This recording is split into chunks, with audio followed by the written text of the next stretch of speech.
You know what? This guy's got 50% wear and tear. All right, here's a way to consume more repair parts. Actually, you know what? Yeah, when this is done, you can build this forklift garage, and then that covered haul truck can start filling here, and that will. Uh, it's a bit of a buffer, but those goods that are used in the warehouse can also be used uh, by the construction office. You see, if I can bring things like mechanical, electrical components instead of going to Canada and spending U.S. dollars, and we start supplying this thing with mechanical, electrical components, which are also going to be used here. Um, that solves multiple problems at once, right?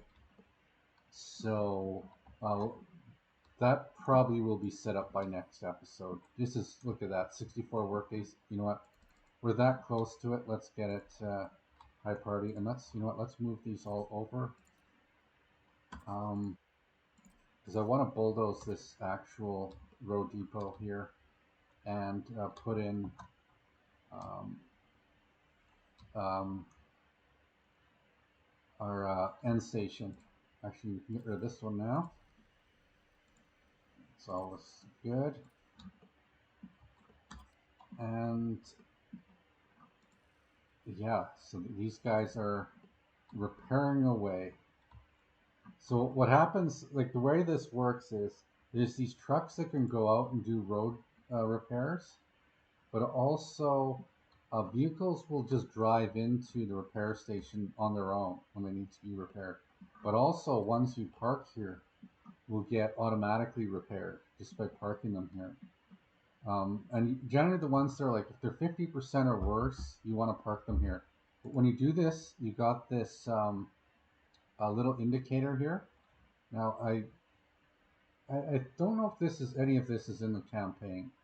I don't think so. I think this is a new concept in um, the if you're playing realistic mode. Well, it just other then you have to be full realistic mode. But when you play at a harder setting, like this is like if you've played Civ 7, this is or any of the Civ games. This is the hardest difficulty. It's like the immortal. I'm looking at. I'm going over the limit here while I'm talking. But so this mechanic's not enabled in the campaign, I don't believe. But you can only repair your vehicle once a year. Okay, see how it says it's been less than a year since repairing, and I believe it can only repair up to 20% of the time. So if your vehicles are getting worse and worse, you kind of got to leave them off the road for a while to get caught up again. And as they age, they decline faster. But uh, and there is obviously a point where you're going to scrap them, and there are scrappers in this game. Like, and we'll probably build one somewhere around here. Actually, I was kind of thinking of a scrapping facility that will go into the general um, dump city dump. That's this massive dump system we're going to have here. But until then, you can park vehicles and then you can flag them. But it looks like when you park them, when they're in the orange zone of a parking lot attached to a vehicle repair station, they seem to automatically do it.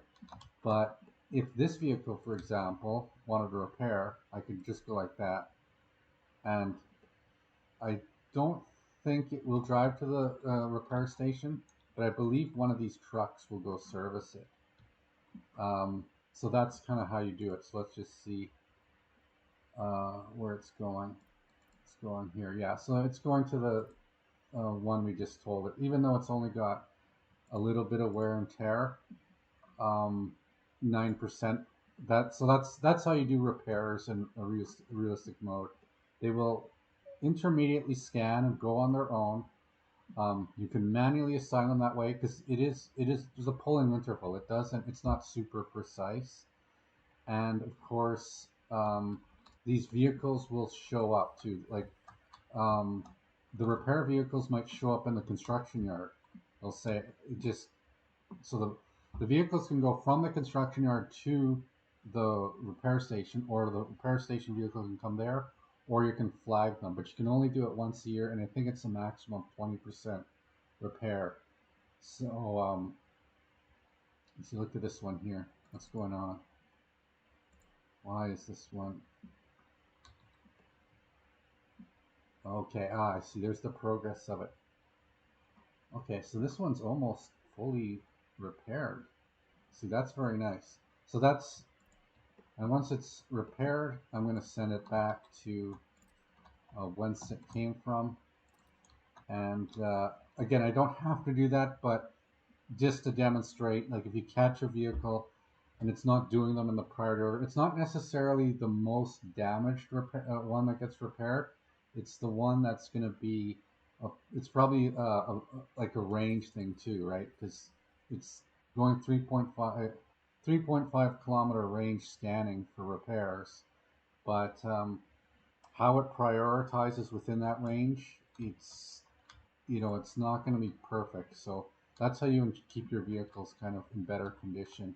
And I'll look throughout the map to see if there's any that I've missed. I know we have that vehicle that's going to the pump jacks here. That's um, well, the other one was well, there it is. Oh, they're coming up. Actually, darn, they're coming back to back. That's not good. There's actually several vehicles here, but they're selling the oil, which I guess is a good thing. But there's another one that's I believe it's probably over 70% wear and tear right now. If we uh, do a little quick search for that, um, yeah, that's going to be the Fresno pump jack.